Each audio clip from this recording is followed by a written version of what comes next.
ઉનાળામાં લીંબુનો આ સિરપ તમને ગેસ, એસિડિટી, અપચો અને લૂથી બચાવશે.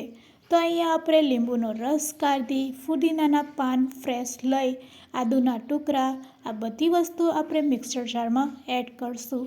સરસ ગ્રીન પેસ્ટ તૈયાર કરી લેશું. હવે આપણે ગેસ તરફ જાશું. 1 વાટકી સાકરની જગ્યાએ તમે ખાંડ પણ લઈ શકો છો. તેટલું જ પાણી નાખીને અહીંયા આપણે ચાસણી તૈયાર કરવાની છે. બસ આ રીતની ચાસણી તૈયાર થઈ જાય એટલે આપણે ગ્રીન કલરની તૈયાર કરેલી પેસ્ટ તેમાં એડ કરશું. મીડિયમ ટુ લો ફ્લેમ ઉપર સતત તેને 4 મિનિટ પકાવી અડધા તાર જેવી ચાસણી તૈયાર કરીશું. ગેસ, અપચો અને લૂથી બચાવે તેના માટે હવે આ સિરપ માટે આપણે મસાલો તૈયાર કરીશું.